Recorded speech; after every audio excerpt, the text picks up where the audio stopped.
distinguished guests, welcome to the inauguration of Sian Leah Beilock, the 8th president of Barnard College. And now, presenting representatives of the alumni classes of Barnard College.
Presenting the student leadership of Barnard College.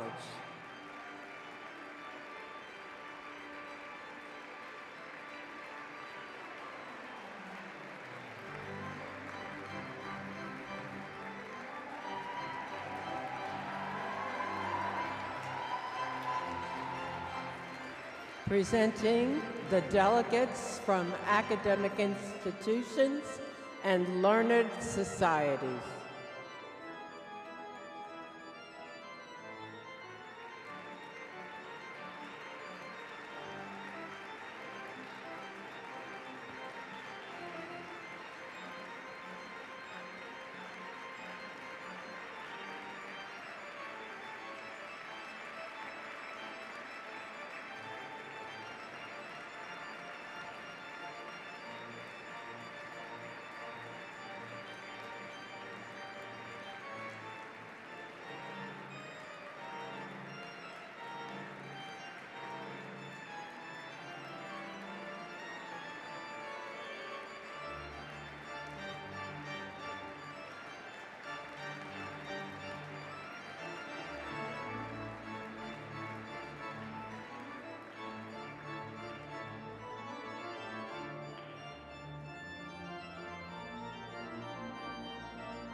Presenting the faculty of the college, led by Provost and Dean of the Faculty, Linda Bell.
Presenting the officers of Barnard College.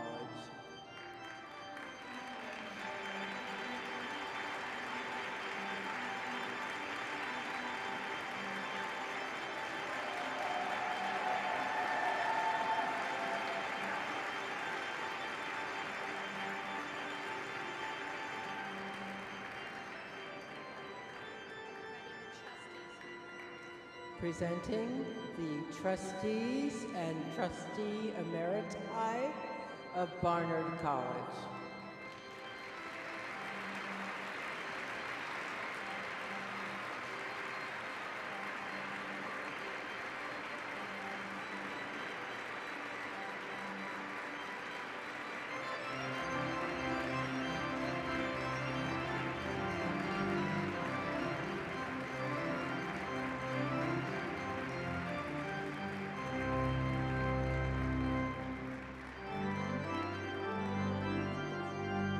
Presenting the former presidents of Barnard College.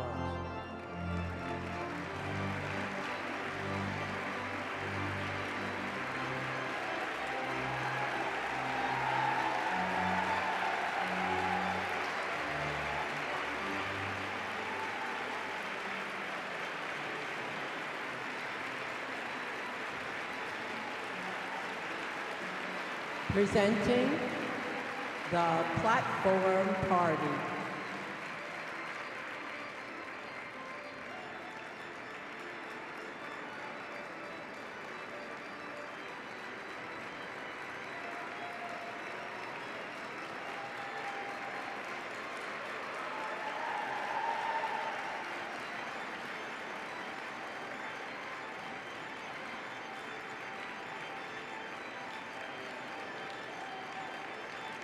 Presenting the Chair of the Board of Trustees, Jolyne Caruso-FitzGerald.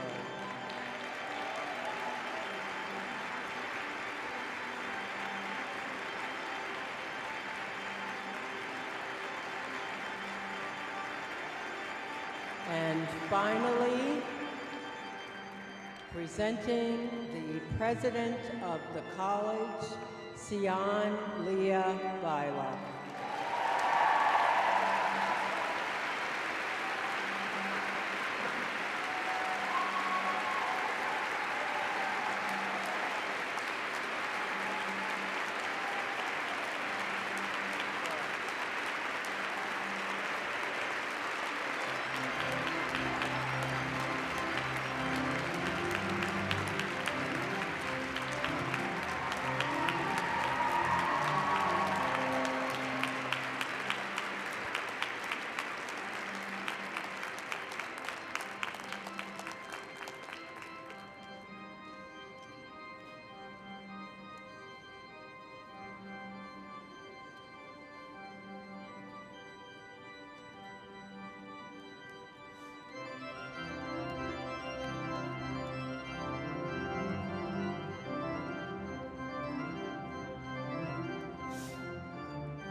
Good afternoon. It is my privilege to call to order this ceremony to inaugurate Sian Leah Beilock as the 8th president of Barnard College. We welcome everyone to the magnificent Riverside Church, one of our sister institutions on Morningside Heights. We extend special greetings to President Beilock's family and friends, the presidents and representatives of colleges, universities, and philanthropic organizations, and delegates from learned societies. We come together, the alumni, the students, the faculty, staff, and friends of Barnard College, to honor the achievements of President Beilock and to attest to our faith and hope in her leadership. We greatly appreciate the presence of President Lee Bollinger and his Columbia colleagues who marked this important transition with us and who continue to uphold and advance our unique academic partnership. Let us take a moment to acknowledge with profound thanks the former presidents of Barnard College who are with us today, Deborah Spar, Judith Shapiro, and Ellen Futter.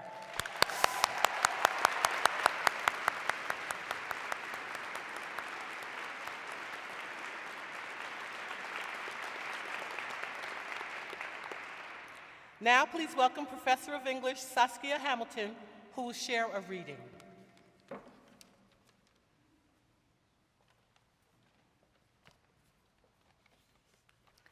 It's a reading from the end of a poem by Elizabeth Bishop. Bishop spent her early childhood in a small fishing village on the coast of Nova Scotia with her mother's family. Years later, after she had graduated from Barnard's fellow Seven Sisters College, Vassar, she returned to Nova Scotia for a visit and wrote a poem entitled At the Fishhouses. The poem is a stunning and meticulous description of a place that she intimates she thought of as her place of origin, a sense that emerges from the details of the natural and social landscape before her, the shore and its creatures, the fish houses, where the day's catch is cleaned and sold, an old fisherman, his scaling knife and nets. Like all great lyric poems, the moment and place she draws so precisely becomes the whole world, in an intersection of human and celestial time. At the end of the poem, her eye comes to rest on some stones just below the surface of the sea. The water seems suspended above the rounded gray and blue-gray stones. I have seen it over and over, the same sea, the same slightly indifferently swinging above the stones, icily free above the stones, and then the world. If you should dip your hand in, your wrist would ache immediately. Your bones would begin to ache, and your hand would burn as if the water were a transmutation of fire that feeds on stones and burns with a dark gray flame. If you tasted it, it would first taste bitter, then briny, then surely burn your tongue. It is like what we imagine knowledge to be: dark, salt, clear, moving, utterly free, drawn from the cold, hard mouth of the world, derived from the rocky breasts forever, flowing and drawn, and since our knowledge is historical, flowing and flown.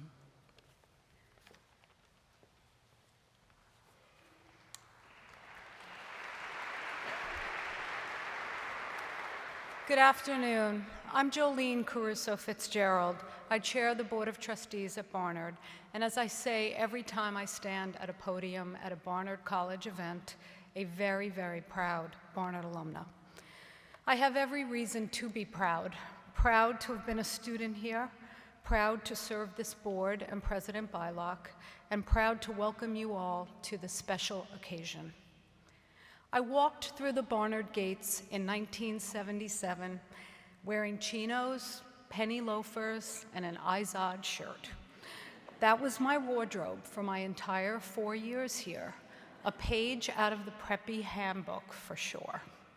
I loved watching Mary Tyler Moore, an independent working woman who was always impeccably dressed, and I aspired to be like her. But fashion was just one marker of the times. In 1977, we were in the throes of the women's movement, and activism around women's rights was still high off of the landmark Roe v. Wade decision of 1973. But it was also a polarizing time, and not all women were of one voice. Of course, being of one voice is never the goal, but being a strong one is. My classmates and I proudly carried books like Betty Friedan's Feminine Mystique and Kate Millett's Sexual Politics, and we discussed them for hours over coffee at Chock full of Nuts on 116th Street.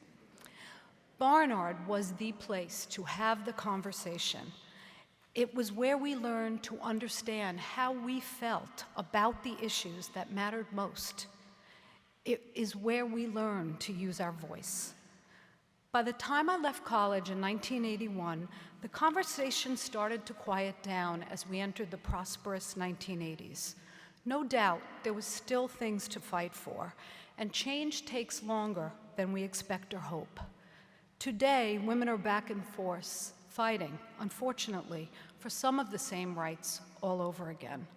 But now, more than ever, women are realizing that we are in a position to lead the conversation and, more importantly, to be the solution. Record numbers of women are running for office to shape policy, starting new businesses to address social and environmental problems, and stepping forward to right past wrongs. Through it all, Barnard remains the constant, where students can learn to develop their voice, to shape the issues, and to become the next generation of leaders. Today we come together to celebrate our new president, Sian Beilock. She is putting forth her own unique vision and her own voice, and we are all enthusiastic about what her strengths will bring to this college.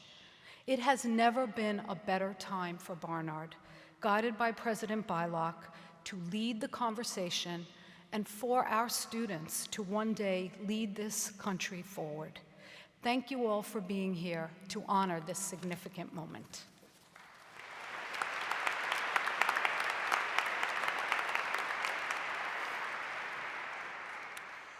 I'm Tom Carr. I'm a professor emeritus of cognition and cognitive neuroscience at Michigan State University.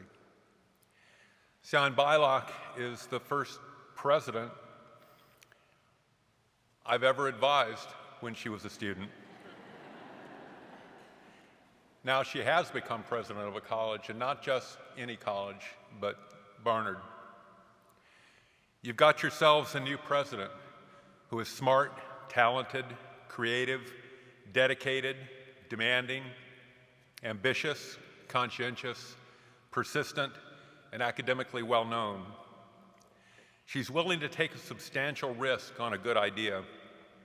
Sometimes the risk doesn't work out, but she's resilient when one doesn't, and most of the time, Sians have worked out. In collaboration with Deb Feltz, also at Michigan State, in the Department of Kinesiology there, Deb was the one who recruited not yet President Beilock to the MSU campus. I served, gloried, and endured advising Sian during her graduate studies. Sian traveled a lot, beyond the usual for a graduate student, which broadened her tremendously. She followed Deb's recommendation for a stint in the kinesiology department at McMaster University. She went to a conference in Greece. She went to a sports psychology conference in Hawaii, from which she brought me back a t-shirt she bought at a surfing beach that was quite a long way away from the conference venue. I wondered, what's up with that? Anyway, I've still got the t-shirt. When she was about to graduate and ventured out onto the job market, she was very well published, had excellent teaching experience, got lots of interviews and lots of job offers, an advisor's dream. Sian thrived during her time at MSU, benefiting greatly from her creativity and her will, and also from her senior lab mate, Kate Arrington, now a professor at Lehigh University, who taught her much about how to be a scientist.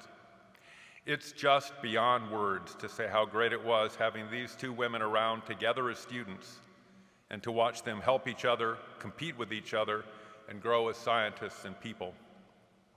Okay, as Sian's advisor, I served, gloried, and endured. Why was endured part of the account? Not because the job was unenjoyable. It was ecstatically rewarding. But with Sian, the challenge was to try to rein her in a bit, to get her to take a breath now and again.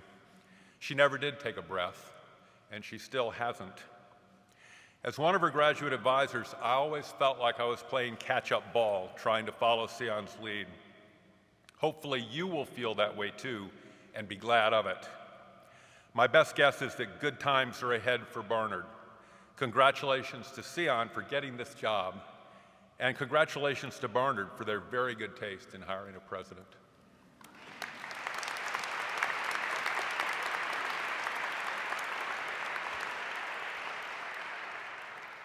My name is Deborah Feltz, and I am University Distinguished Professor and Chairperson Emerita at Michigan State University, and the other advisor for Sian. She needed two to get through.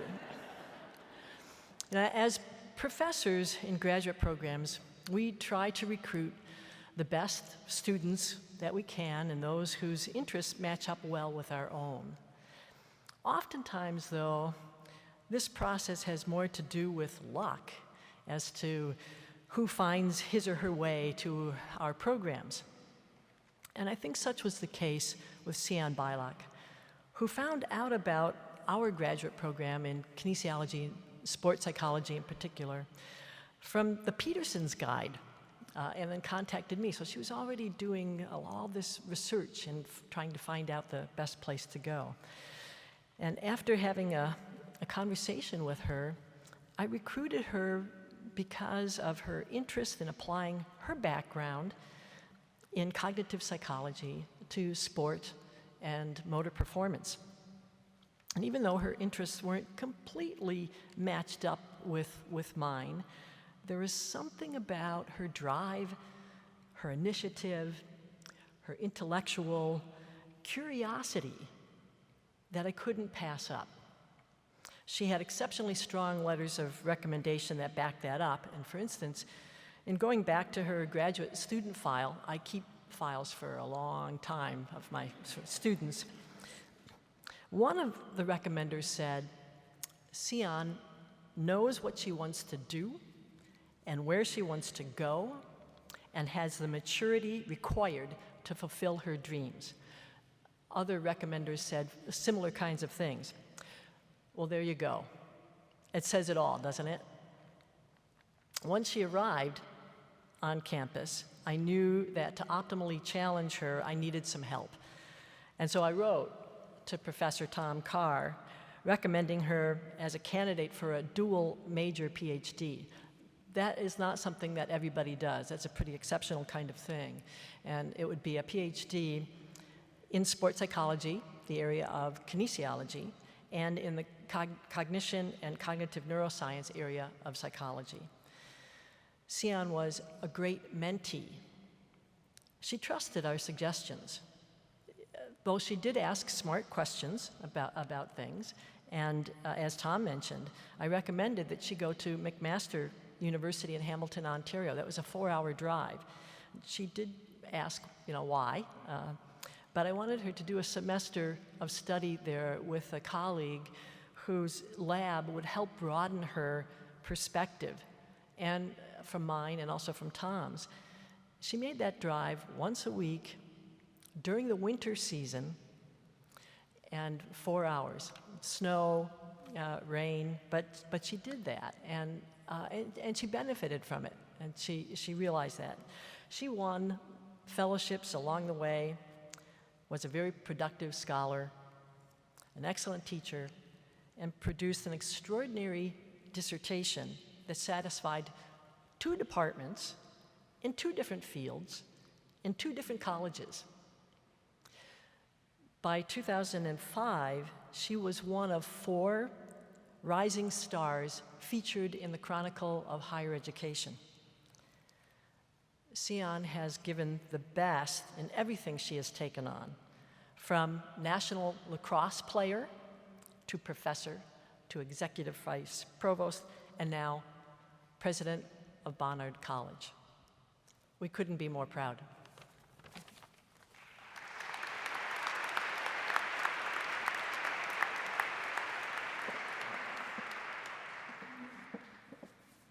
Good afternoon. It's a great pleasure to be here on this occasion of President Sian Beilock's inauguration. I'm Suparna Rajaram, Professor of Psychology and Cognitive Science at Stony Brook University. I'm also the President of the Association for Psychological Science, the leading international organization dedicated to advancing scientific psychology across disciplinary and geographic borders.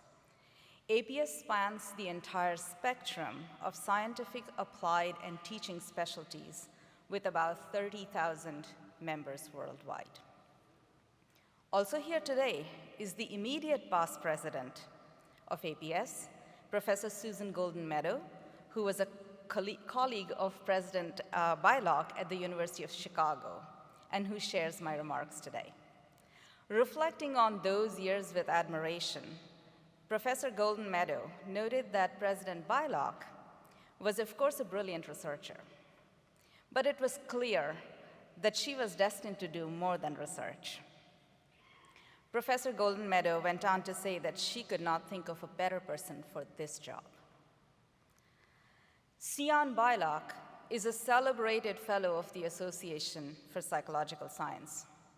In 2011, APS chose President Beilock for the highly prestigious Janet Taylor Spence Award for Transformative Early Contributions in recognition of her groundbreaking research and its wide-ranging implications for education and well-being.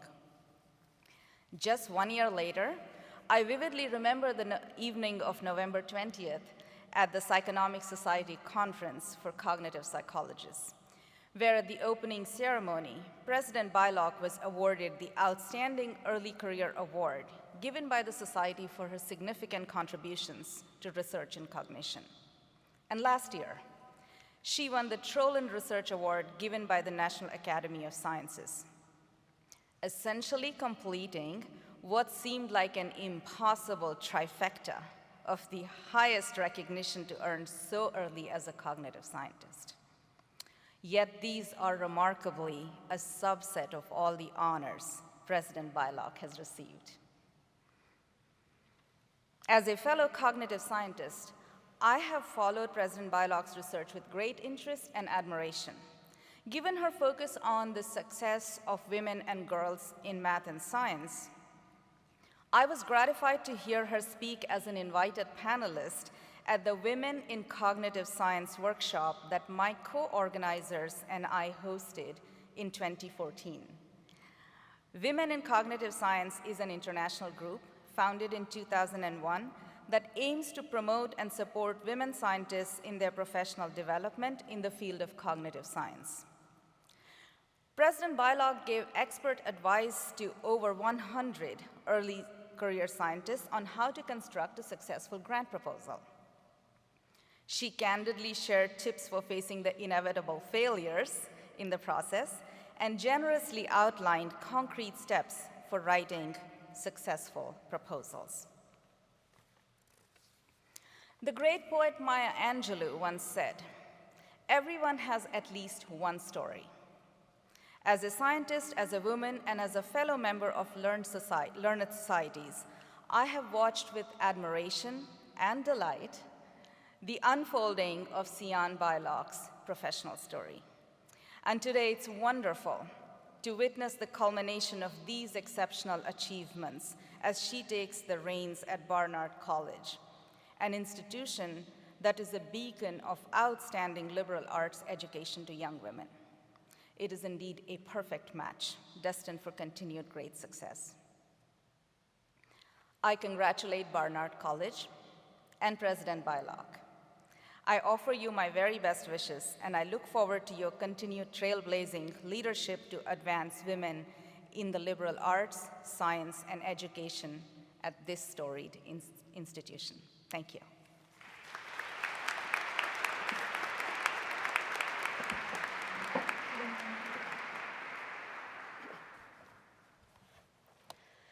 Good afternoon, everyone. I'm Kathleen McCartney, president of Smith College, and I bring greetings on behalf of the 7 sisters, Bryn Mawr, Mount Holyoke, Radcliffe, Smith, Vassar, and Wellesley. We are delighted to join you today in celebrating Barnard's 8th president, Sian Leah Beilock. When I was asked to speak on behalf of the 7 sisters, I will confess I felt a bit nervous. Perhaps I was afraid I might choke. as you might be able to guess, help was close at hand. I didn't have to look any farther than Sian's first book, called Choke: What the Secrets of the Brain Reveal About Getting It Right When You Have to. Choke provides tips to ensure success under stress. The most resonant tip for me is the first: reaffirm your self-worth by reflecting on aspects of your life of which you are most proud. When I did the exercise, I realized with delight that many of the elements of my life of which I am most proud are those I share with Sian. We are both psychologists. We both work at the nexus of practice, policy, and research, and we are both blessed to lead preeminent women's colleges. Barnard College holds a special place in the evolution of women's education. One might expect that those of us based in places like Northampton or Wellesley or South Hadley might hold special reverence for our cosmopolitan city sister, and that's true. Barnard boasts a particularly dynamic playground, New York City. But city girl or country girl, each of the 7 sisters takes enormous pride in our alumni. Barnard lays claim to the pioneering work of Muriel Fox, co-founder of the National Organization for Women, as well as the ceiling-breaking service of Jean Kirkpatrick, the first woman to serve as United States Ambassador to the United Nations. Yes, Barnard graduates keep changing the world, from Laurie Anderson to Twyla Tharp, from Jhumpa Lahiri to Joan Rivers, from Margaret Mead to Martha Stewart, and the list goes on. Zora Neale Hurston, Catherine Boo, Edwidge Dandica, Delia Ephron, Maria Hinojosa, Anna Quindlen, and Academy Award nominee Greta Gerwig, class of 2006. Yes. Barnard graduates have shaped our culture in myriad ways. Barnard has also shaped and been shaped by our sisterhood. Ella Weed, a graduate of Vassar and a New York teacher, was instrumental in founding Barnard in 1899 and affiliating with Columbia College in 1900. The first dean of Barnard was Emily James Smith, a Bryn Mawr graduate. It was she who renegotiated the terms of the Columbia Agreement, securing representation on the University Council and opening Columbia graduate courses to Barnard students. All told, 9 of the 12 Barnard leaders graduated from women's colleges, including one from Smith, Laura Drake Gill. Over the course of more than 125 years, Barnard has shaped higher education for women, and President Beilock is poised to continue this important work. Now, you've just heard that President Beilock is a cognitive scientist whose research has wide relevance and great impact. For example, she has sat on the National Research Council panel on the topic of decision-making and stress, and last year, she was awarded the National Academy of Sciences Troland Research Award, which is a distinctive honor. She has shed new light on how psychological barriers inhibit success in stressful circumstances. Further, she has identified simple ways to manage stress, whether competing in sports, studying for a test, or delivering a speech. While every page of President Beilock's Choke is worthy of your attention, I want to return to its subtitle, Getting It Right When You Have to. All of the leaders here today know the pressure of needing to get it right. Needing to get it right despite limited information or insufficient time to fully weigh alternatives. Needing to get it right with strongly opposing viewpoints from advisors when both have merit. Needing to get it right is tricky business, and yet we have to. Whether leading a college, a company, a platoon, or a lab, leadership is not easy. It is arguably getting harder. We lead in an environment beset by deep societal divisions, political, cultural, economic. We lead in an era of instant communications and impossible expectations. And it's harder for women leaders. Social science has demonstrated convincingly that women are more likely to be criticized when leading boldly, that we are judged more harshly for the inevitable wrong call, and more. It's harder for women leaders to get it right, and yet we have to. Colleges and universities today are at the center of challenging, sometimes painful issues. For example, campus debates about freedom of speech and expression roil the country. Many argue, and I cannot disagree, that we are not always getting it right, and yet we have to. Higher education, however challenged, has never been more important. It is the key to American competitiveness and indivisible from our innovation edge. If higher education is not the place that separates fact from fiction, to whom do we entrust that task?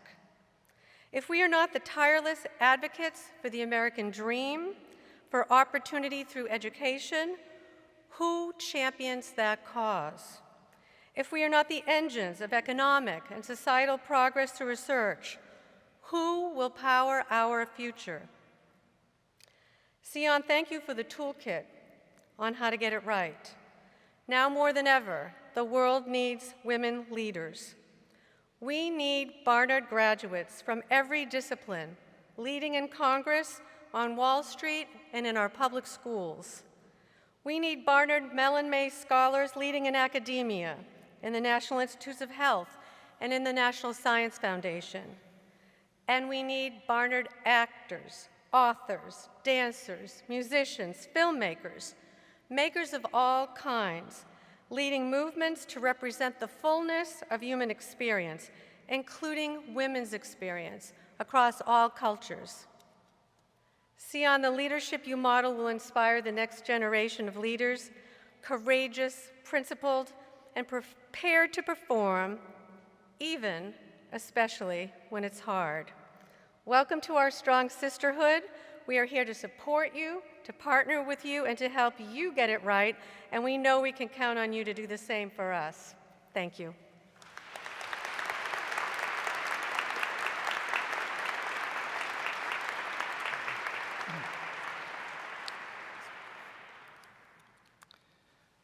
Good afternoon. I'm Bob Zimmer. I'm president of the University of Chicago, and it is a great personal pleasure and professional privilege to be with you today at this auspicious moment. Barnard College marks the transition into the next phase of its extraordinary, distinguished, and impactful history, and my close friend and colleague, Sian Beilock, is formally welcomed as the president of Barnard and into the ranks of leadership of great American educational institutions. Moments of institutional transition are significant for many reasons, but of particular value is the opportunity to reflect on an institution's very meaning. Leading educational institutions in the United States, Barnard among them, perform a dual role. They are stewards of institutional values, aspirations, contributions, and cultures that evolved over many years. Conversely, they must engage the ongoing flow of social change or perceived needs for social change, the evolution of disciplines and the emergence of new disciplines, varying approaches to education, the impacts of technological transformations, as well as financial pressures and political contexts. In other words, institutions are always challenged to recognize and articulate their enduring values and simultaneously to express these values in evolving ways. Some may interpret this challenge as an inherent tension, others as inherent ongoing opportunity, and I believe it is some of both. But whichever perspective one takes, recognizing this duality underscores the importance for leaders of academic institutions and for all faculty involved in institutional matters to approach decisions about change and the opportunities it may present through the lens of enduring academic and institutional values. Barnard, in addition to strong academic values it shares with a number of institutions, has critical distinguishing attributes that figure prominently when considering the interaction of enduring values and opportunities for change. Since its founding about a century and a quarter ago, Barnard has been one of the most powerful institutions in the country for advancing opportunities for women. The tally of Barnard alumni, some of which we heard, and their accomplishments is truly impressive. This is a clear example of a powerful institutional value realized in an evolving manner over the past century. While our society has made significant progress over this time, much more, of course, must be done. Understanding how this value should be realized by Barnard going forward, perhaps including, for example, a focus on opportunities in science and technology areas, is a fundamental question. Barnard is also distinguished by its location in New York City, the largest and surely one of the most dynamic urban areas in the country, indeed the world. A central part of New York's own narrative as a city is its role in welcoming immigrants and fostering opportunity for those with talent but not privilege. This resonates with Barnard's own commitment to access and its long-standing role in fostering opportunity. A Barnard education and experience has not only transformed individual opportunity, but changed the trajectory of families. This area, too, represents both an enduring value and an opportunity for change. As a highly urban college, how does Barnard both contribute to and benefit from New York City, its urban energy, and the need to create opportunity today for those without traditional advantage?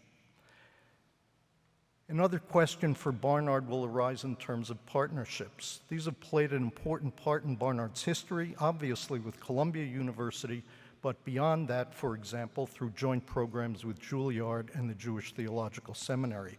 As many institutions consider partnerships of various sorts to expand beyond what they can do alone, what types of new partnerships might enhance and reflect Barnard's enduring values? These are but examples of the many questions that face Barnard today. They're filled with exciting opportunity for imagination and new ways of contributing and demonstrating how enduring values can be matched with the challenges of our own time. Confronting these challenges and seizing these opportunities demand committed and highly effective leadership. I've worked very closely with Sian Beilock for years. Indeed, I depended on her. I know what you will come to know, namely the extraordinary qualities that she brings to this task. She deeply understands academic values and their enduring strength. She has the inner personal strength to provide leadership and the wisdom to understand that effective leadership requires deep engagement and collaboration with the broad college community. She is profoundly and proudly ambitious for her institution and what it stands for. She is singularly positioned as the leader of a college committed to success for women, not only by her own example, but by the nature of her own scientific work. She is a person of unshakable integrity. She will bring both imagination and deep values to the task before her. I conclude by offering my congratulations to Barnard College and its community on all that it has accomplished and all I am confident it will accomplish with Sian's leadership. And I offer my congratulations to Sian, and on behalf of my presidential colleagues, welcome her to the ancient and honorable company of leaders of academic institutions. Thank you, and congratulations to all.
Good afternoon. My name is Jyoti Menon from the class of 2001, and I am president of the Alumni Association of Barnard College. President Beilock, it is my great pleasure and distinct honor to bring you greetings from the alumni. These remarkable women who were educated by the exemplary Barnard faculty and the wider community welcome you into this special place as our 8th president. Since you've begun your journey at Barnard, I have been asked by many alumni, have you met her? What is she like? Many have had the pleasure to meet you at town halls in New York and beyond. They've actually started forming their own answers that they've shared with me. President Beilock is fantastic. She is going to do amazing things for Barnard. She is so approachable, and I enjoyed speaking with her. Her scholarship is impressive, and I learned so much during the town hall. I can't wait to have the opportunity to meet her again. Barnard women everywhere are anxious to see how you roll out your own vision for Barnard. They are poised to ask you questions about your research, your professional life, your education, your family, your hobbies, even your favorite foods, your views about anything and everything. In short, they want to know all about you so that they can make you part of us. They want to welcome you to the special place that is Barnard, a women's college in the city of New York that is part of a large research institution. Beyond that, it is a place that builds friendships that turn into family, a support system that continues for years to come. As you meet more alumni across the country, you will see that Barnard has produced women who are playing a crucial role in every area of the life of their communities to make the world a better place for us all. In this time, we need a place like Barnard, and we know that your leadership will take us to new heights. As we stand in this magnificent place, it seems appropriate to use the jargon of church stewardship. We, the alumni of Barnard College, will lend our time, our talents, and our treasures to helping you achieve the vision that you have for our college. Welcome, Sian, from the over 35,000 alumni around the world.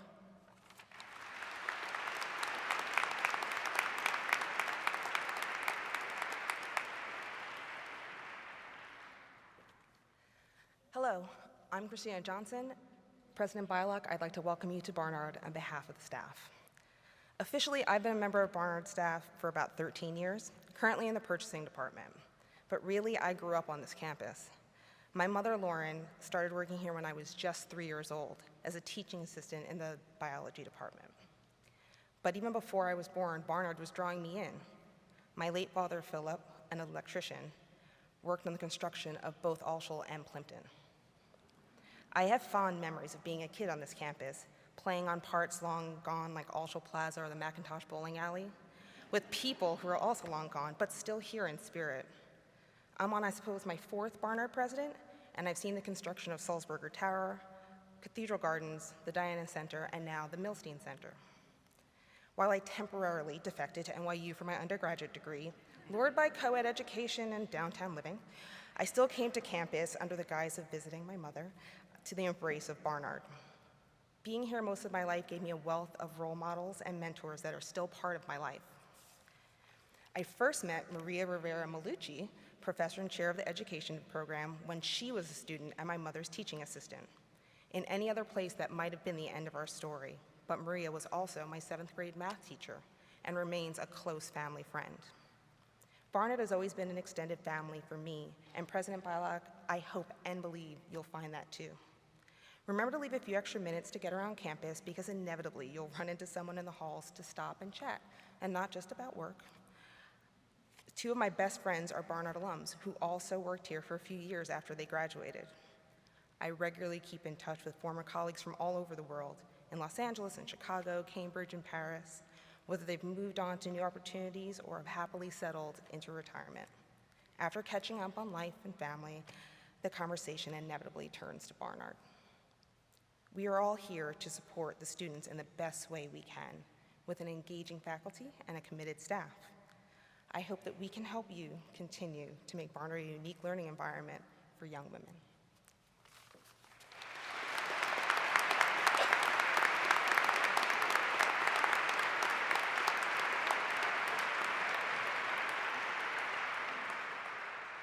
Good afternoon. My name is Angela Beam. I am the president of Barnard's Student Government Association. I am here today to welcome President Beilock and to share greetings with the Barnard community on behalf of the student body. As we begin this exciting new era at Barnard, I'd like to take this opportunity to reflect on my personal favorite of Barnard's founders, Annie Nathan Meyer. By many historical accounts, it is Meyer to whom we owe thanks for her formidable on-the-ground work of constructing the vision of Barnard and initiating the process of creating the college. What Meyer signifies to me is inspirational leadership, the ability to lead by example while positively impacting those around you. So much of my experience at Barnard has been defined by this conception of leadership. I've had the privilege of learning from and connecting with a wide range of role models. Notably, a lot of my role models have been peers. It's no secret that Barnard students are unquestionably and consistently phenomenal. I also find inspiration and guidance in professors, alums, and Barnard's leadership, both past and present, whose drive and energy are mirrored by that of the student body. Although our school does not bear Annie Nathan Meyer's name, we are certainly marked by her spirit, her tenacity, dedication, and passion. Following a rough childhood, Meyer jumped at the opportunity to attend Columbia's Collegiate Course for Women, which, starting in 1883, was a program at Columbia that allowed women to take exams, but not classes, with men. When it turned out to be an unfulfilling experience, she withdrew from the course. Shortly after, at age 20, in the year 1888, she began lobbying for the creation of what would ultimately become Barnard. In her book, Barnard Beginnings, she writes of coming up with the idea for Barnard and exclaiming, "Of course there should be a college for women in New York. There must be. We must obtain one. But what could I do about it? Why, start a college for women myself. That was all." Just a quick reminder, she was 20, 2 decades old, not yet a legal adult, approximately the age of a sophomore or junior in college. This is what we call foreshadowing. Only at Barnard could such a phenomenon occur. As I read these lines in her book, I felt like I was reading about a classmate in Barnard magazine or in a spec article. So much about Barnard makes sense after hearing Annie's story. It is from her resilience that we grew to become what we are today. Flash forward to 2018, 128 years since Barnard's humble beginning. After a series of truly brilliant women at the helm of the college, we now have the distinct opportunity to be led by Barnard's latest trailblazer, President Sian Beilock. An esteemed athlete, scholar, mother, author, and educator, the scope and degree of her many accomplishments are truly inspirational. She has written 2 books, which are published in over a dozen languages, as well as more than 100 papers. Her research has helped children overcome anxiety and pressure in school, and people of all ages perform at their best under stress. Just as Annie Nathan Meyer encapsulated the Barnard spirit in her quest to create premier educational opportunities for women in New York City, the president of Barnard should be emblematic of the student body and should strive to inspire. Admittedly, this is no simple task, considering the scope and diversity of students here. However, I have no doubt that President Beilock will accomplish this and so much more. At this critical moment in our history, both on campus and in the world, Barnard is in great hands. When I come back to visit as an alum, mostly because I forgot what campus looks like with the library, I can't even imagine what good I'll find here. President Beilock, we're with you and we wish you all the best. Thank you.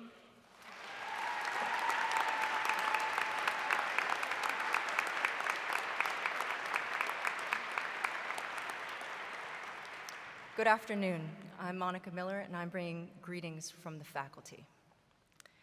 Barnard's first Black student and famous literary alumna, Zora Neale Hurston, once said, "There are years that ask questions and years that give answers." 1926 was such a year, the year that Hurston entered Barnard Hall, jumped at the sun, and broke down barriers by integrating the college. A 36-year-old woman passing for an undergraduate in her 20s, and already an accomplished writer who came to New York to join the Harlem Renaissance. Hurston's presence asked Barnard essential, foundational questions about itself as an institution and the moral and educational values that it holds. Born out of a demand for gender equality and equal opportunity, what other measures of diversity and inclusion would matter to and for Barnard? 1968 was another interrogative year when Barnard women protested, along with Columbia students, against the establishment of a gym in Morningside Park and early gentrifying encroachment into Harlem. As the campus-specific protests expanded to include equity, social justice, and human rights concerns the world over, 1968 questioned our community about the relation between rights and values, about the challenges and opportunities of the college or university in defending democracy and fostering the common good. 2018 will also be a year that asks questions. We are living in a time in which our values are being challenged and some of our collective accomplishments pushed back. What is our role, our task, in not just resisting these currents, but also theorizing and working our way out of them? As Barnard faculty, these questions we confront with our students every day and every year. Here at Barnard, a liberal arts college in New York City, with a proud history of educating women and now transgender students of all colors, creeds, classes, sexualities, abilities, and nations, we have a unique opportunity to think with and through each other, to learn from discomfort and create change. Sian Leah Beilock, as our president and fellow faculty member, we welcome you into this conversation. May this year and moment itself inaugurate celebration, interrogation, and resolve. Thank you.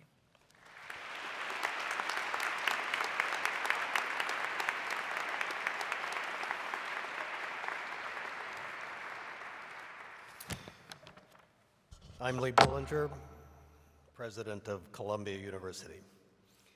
It is a very great pleasure for me, on behalf of the entire Columbia community, to welcome President Beilock as Barnard College's 12th leader and 8th president.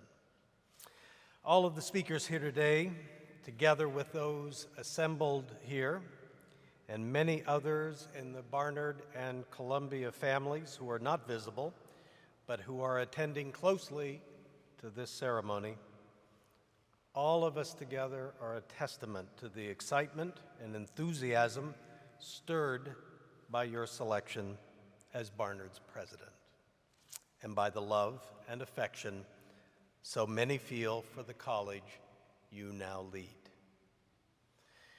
I want to extend a special recognition to Deborah Spar, also to Judith Shapiro and Ellen Futter, who have served the college and our community with such great distinction and an unwavering sense of purpose for these many decades, and whose partnership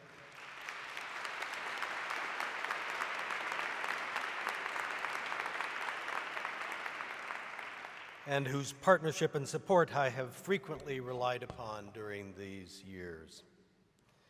Inaugurations are special moments in the life of an institution, especially one with an endless horizon, like a college or a university. On the one hand, the event is intensely personal, an individual carrying with her a lifetime of education, training, and experience steps formally into a defining role. On the other, the moment acquires its meaning from the community that is brought together for the ceremony. In this case, we welcome a new president to the helm of a college possessing a singular history that began long before her lifetime, who is now entrusted with safeguarding its traditions and applying its values to the opportunities and challenges that lie ahead.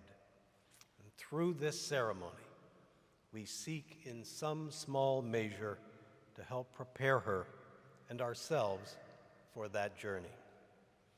It is also true that inaugurations, like so many parts of academic life, tend to go on for a very long time. So I will keep my remarks very brief. I have just 3 simple points. First, on the relationship between Barnard and Columbia. I want to affirm the principle that Barnard is an integral part of Columbia University. It is indeed essential to defining Columbia's character. Columbia would not be Columbia without the presence of Barnard, its faculty and students with its determined independence, deep sense of self, and world-altering ambitions.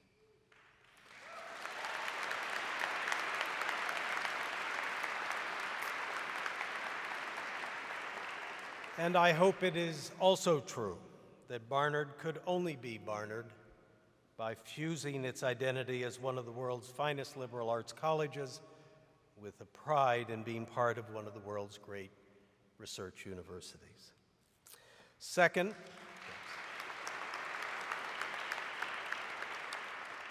I think it is important, given that this is happening today in a period of great national and social and global stress, that we all recommit ourselves to continuing on with what our charters commit us to do, namely quietly, to reason, to bring reason and wisdom, to expanding knowledge and understanding of the world, and to bringing youth of the world into that enterprise. I can think of no better act of resistance to the forces that would undermine our nation's deepest values. And third, I also believe that we need to evolve, consistently, of course, with our underlying principles and mission. It is self-evident that the world is changing in ways that make us all feel more and more closely interconnected and interdependent. The integration of the world economically, technologically, and personally all means that we must make our scholarship and our teaching reflect that increasing closeness of our national and world populations, even more so now with the resistance to that reality. I know Barnard and President Beilock share these feelings, which makes this an even happier occasion for me and for our 2 institutions.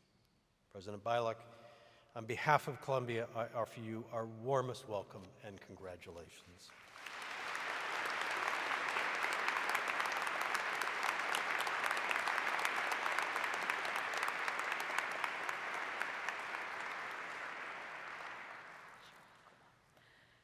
Now the time has come to present to Sian Leah Beilock the symbol of the Barnard presidency and to charge her with the responsibilities of her position. The insignia of office of the President of Barnard College is a medal fashioned of gold, bronze, and silver. It hangs from a chain set with pearls and lapis lazuli beads. Lapis lazuli selected because the blue is Barnard's color. On the face of the medal is Athena, goddess of wisdom, with her owl. Inscribed next to her in Greek is Barnard's motto, following the way of reason. Echoing a custom of the Middle Ages, it says in Latin on the reverse, Me gerit precis, the president of Barnard College wears me.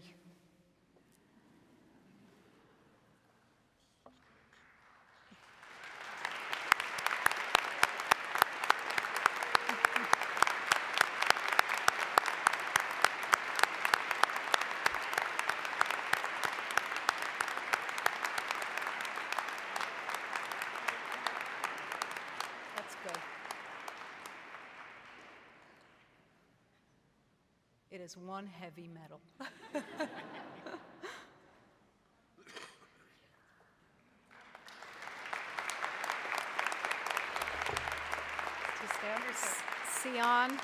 Sian Leah Beilock, on behalf of the Board of Trustees, before the company here assembled, it is my honor to have presented to you the insignia of your office. We hereby entrust you to the administration of Barnard College with the greatest pride and confidence.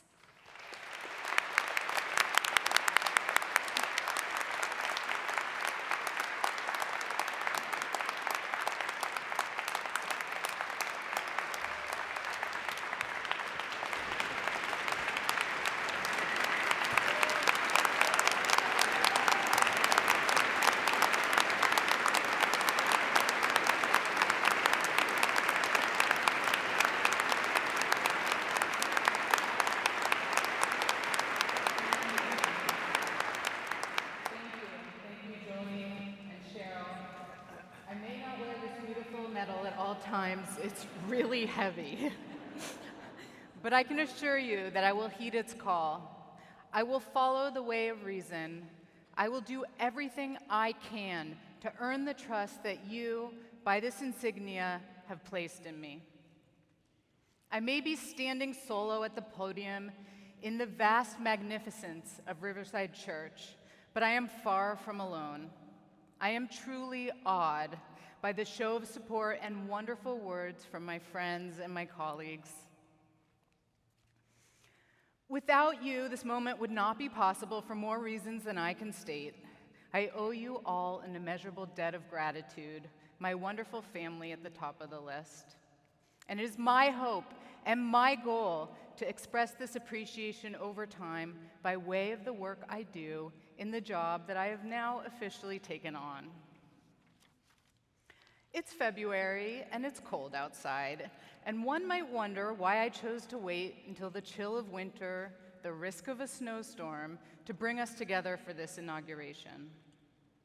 It's because I wanted a little time to get to know this special place, time to understand what you are all about and what you need from me, time to glimpse the spirit and the culture that are undeniably Barnard. This time has been especially important for me as president because one thing I know about myself is I have a strong urge to dive in and take action. I wanted to be a jockey when I was a kid. I like to move fast. My grandfather had to break it to me. At 6 years old, I was already too tall to be a jockey. I would have to find other ways to accelerate through life. So here we are. And I can say that being Barnard's president is way better than winning the Kentucky Derby.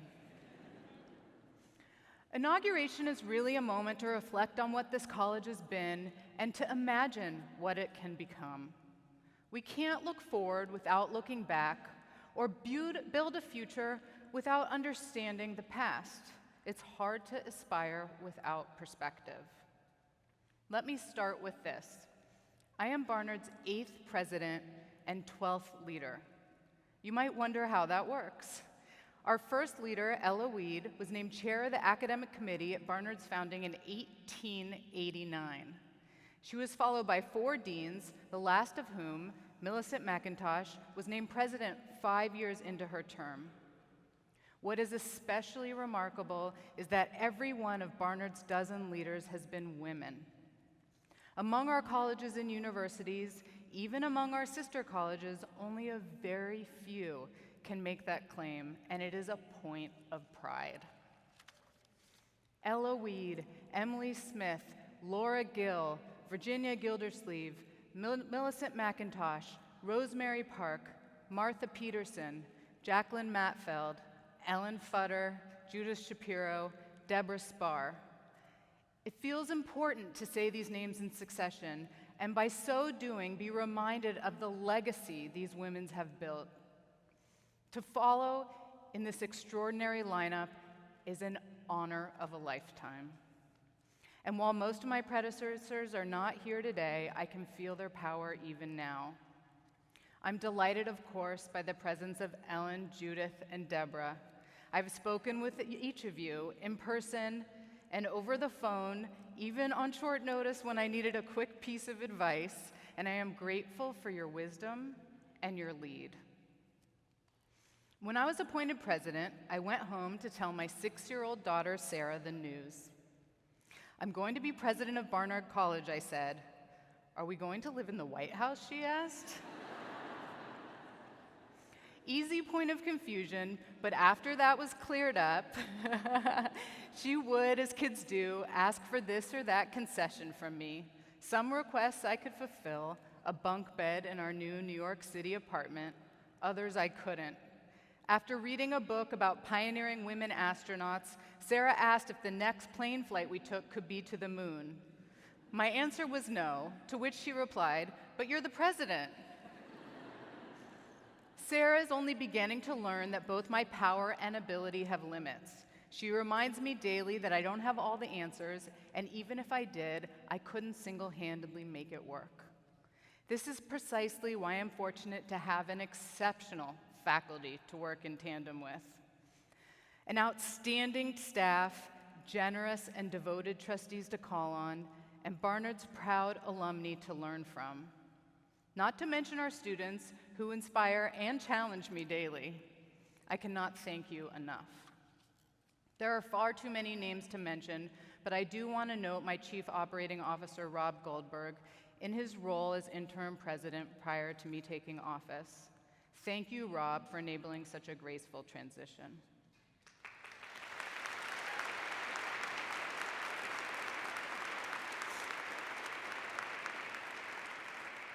I have managed to arrive at a time when Barnard is in excellent shape.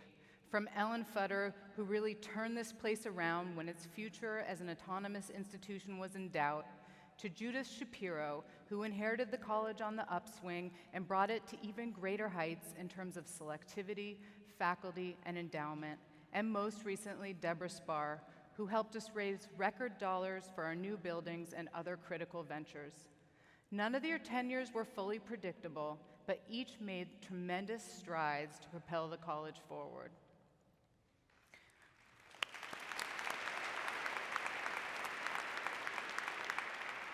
There are different leaders for different times, so why me now? If you were to ask my mother, she could give you a long list of reasons and tell you to remind me to get some rest. I imagine that my research on success for women and girls has something to do with it, and the fact that I've been both a faculty member and an administrative leader. But rather than belabor the fit, which I think is actually a great one, what I can do is, number one, thank you for choosing me, and number two, give you a sense of what I envision for Barnard going forward and why I believe this direction makes sense for our time. I am a scientist by training and by nature, and that colors how I approach everything. I crave data, I crave trials, I crave testing, evidence, and examination. I also received an education grounded in the liberal arts, and I can vouch for the significance of that in how I see the world. At Barnard, we have been known throughout our history for strength in writing, in the arts, in the social sciences, in dance. These are areas of eminence that have long been externally recognized, and for very good reason. And I look forward to helping these areas continue to thrive and grow to even greater heights. More recently, we're also rapidly growing in the sciences, with more students than ever majoring in these fields and prominent faculty teaching and doing research in these departments. While women remain underrepresented in many of the sciences, Barnard is on a rising trend to change that. About 1/3 of our students graduate in science fields, and not only does Barnard give them a foundation in the liberal arts that makes them better equipped to succeed, but we have something else that makes us very special. Our size and research prowess means that we can be nimble and multifaceted in our approach to building a strong presence in the fast-moving sciences. In computer science, for example, there are important areas like artificial intelligence, open data, ethics, and privacy where we can be out in front. And in fields that are growing in popularity that have an interdisciplinary bent, fields such as neuroscience and environmental science, we take an interdisciplinary and quite innovative approach. Our students help us do this. Mirroring the leading work that our faculty does in environmental science, for example, our students help make campus sustainability a priority and work with our faculty, administrative leaders, and then the Board of Trustees to make Barnard a leader in divestment from companies that specifically hinder the free flow of information about climate science.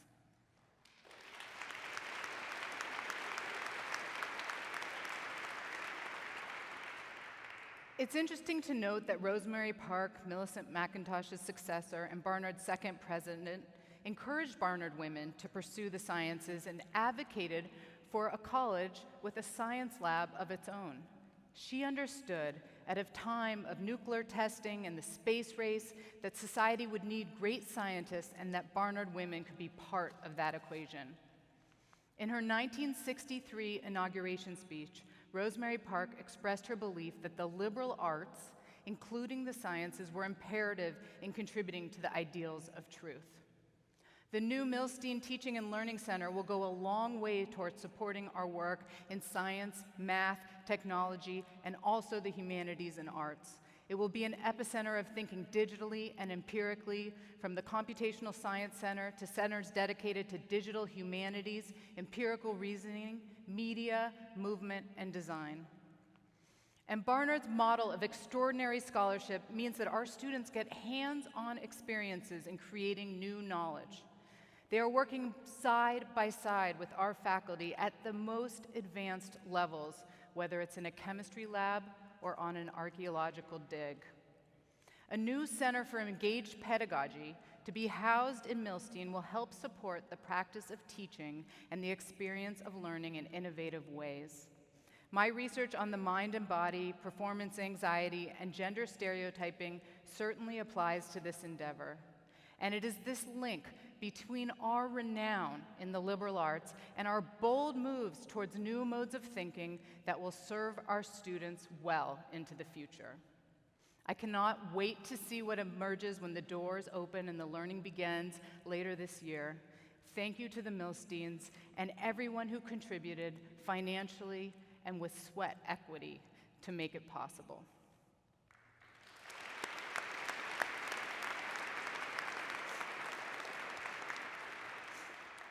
I wasn't New York born and bred, but with a nod to Billy Joel, I have a New York state of mind. I started on the West Coast, studied and worked in the Midwest, and now I am here. In crossing the country, I have learned to embrace the best of wherever I find myself, and this remains my mindset in Morningside Heights. Barnard College is not just in the city of New York, it is of the city. Our students have every chance to use the city as their extended classroom. With a strong sense of community and the faculty to support them, they venture forth to explore unparalleled possibilities for learning. With our ambitious new initiative, the Harlem Semester, which comes out of our Barnard Center for Research on Women, a student can take a class in partnership with the iconic Apollo Theater called Black Women, Performance, and the Politics of Style. With Barnard Teaches, faculty develop courses in partnership with some of the city's most iconic institutions, such as the Metropolitan Museum and the New York Public Library. And then there's science in the city, arts and humanities in the city, math in the city, in which students investigate ways to use New York resources for teaching and learning, along with some of New York's public school teachers.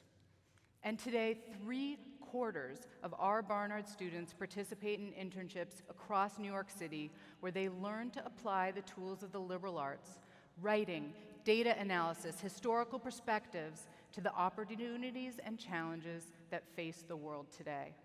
They also develop valuable contacts, mentors, and even offers of future employment.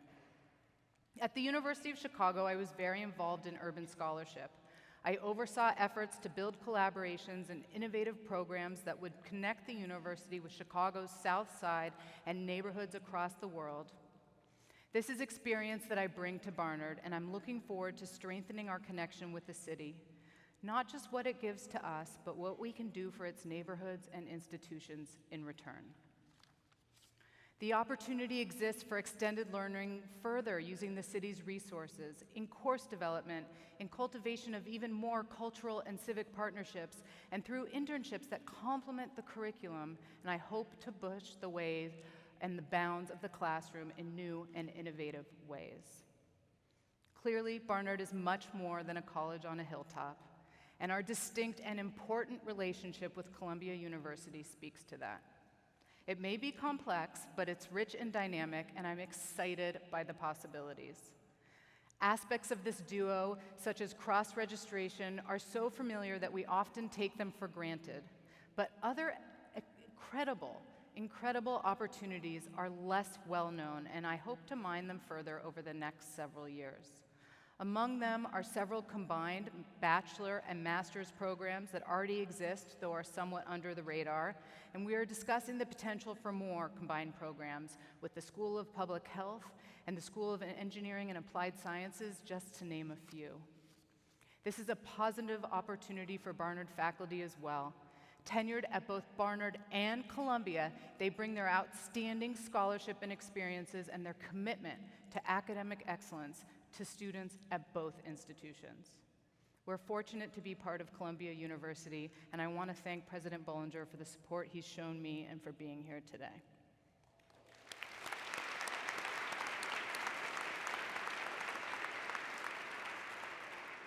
I was recently asked, what keeps you up at night? It may come as no surprise that the list is longer now than before I became Barnard's president. There are two big things. First, can I ensure that Barnard makes it a priority to educate young women from diverse backgrounds? Participation of underrepresented groups is a tradition that the college has upheld since its founding, and simply put, a diversity of lived experiences and viewpoints in an environment that allows for open dialogue and understanding is vital to our scholarship. In addition, our policy of need-blind admissions is at the core of who we are and supports how we value economic mobility. We know that ability is much more widespread than opportunity, and we will do more to address these issues and to build on this promise. Money is part of it, but so is intention. As next steps, we recently announced new opportunities for deepening faculty diversity and are working to be proactive in supporting students from all backgrounds while on campus and when they leave, and are thinking about how best to enhance community engagement. The goal is not just to look in, but to learn from what is happening around us. And of course, another vital piece of the puzzle in this difficult time for our country and the world is to constantly develop new ways for our students to learn and perform up to their potential in an environment free from fear and hate. If that means staying up all night, I'll stay up all night.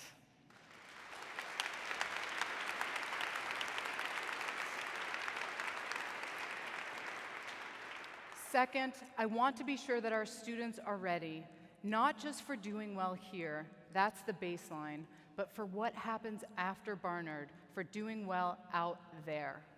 Life beyond the Barnard gates doesn't start at graduation. It starts when students set foot on campus as first years. In the same vein, our job as educators doesn't end with graduation handshakes either. 4 years at Barnard is a piece of a much larger and more complex puzzle, and we need to attend to it all. That is why I've been working with Provost Bell and Dean Hinkson and faculty advisors to think about how we can better help students integrate what they're doing off campus in internships and in employment with their academic studies. There's often a false dichotomy that students need one set of skills for graduate or professional school and another for industry, nonprofit, and government work. But I would argue that being an effective writer, communicator, researcher, critical thinker, and team player, these are all vital, whether one ends up in the classroom or the meeting room. So with our new initiative, Beyond Barnard, we are creating a unified office to address these issues and to help ensure that newly minted Barnard alumni are equipped with more efficient ways of using what they've learned. And with the skills of the liberal arts that our distinguished faculty have given them, our students can build the plan they need to succeed in whatever endeavor or career path they choose, even some we can't imagine today. Barnard students have brought incredible talent and determination to our campus. We are here in great part to help them grow. It is my job, it is our job to see that they leave here ready to go, no matter what their next step in life might be. I would argue that this effort is especially critical right now. More loudly than ever in our 128 years, we need to tell the story that a Barnard education is the best foundation, the best set of schools for all graduate and career paths. And most significantly, we need to ensure that our students and graduates will, as they have always done, boldly pursue their dreams. With the support of the community and over 35,000 alumni, this diverse set of young women will make the world a better place. They will value science and evidence and truth. They will protect the arts and the humanities. They will explore the unknown, and they will drive innovation. And they will use their knowledge and their voices for change at Barnard and beyond Barnard. I will end this speech so that we can start the celebration, and then I can get back to work that I'm honored to embrace. Barnard has already changed me, and I hope that what I do in return will make you proud.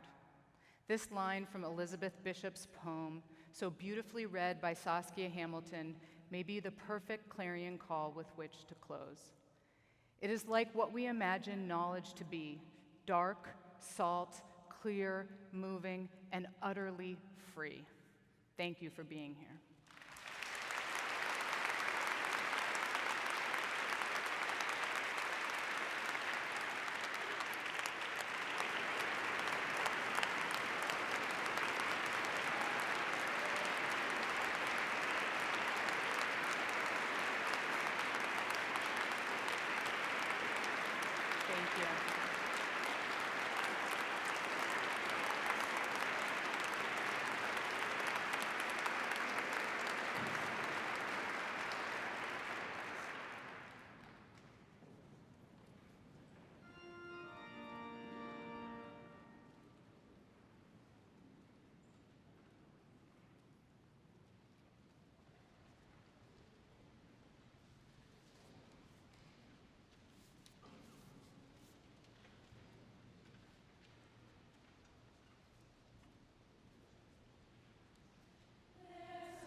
Thank you all for being here. It's an historic occasion for the college and a stellar official beginning for President Sian Beilock. It certainly was an opportunity for Barnard women to be reminded of how important it is for them to excel and pioneer in what they do in order to help resolve the issues that challenge our world. Now, acting on behalf of every member of the Barnard community, I'm honored to declare the inauguration of President Sian Beilock adjourned. However, I ask that all guests remain seated until the platform party can recess in an orderly fashion. Once that has happened, you are cordially invited to the Diana Center on Barnard's campus for a celebration of this very, very special day. Thank you.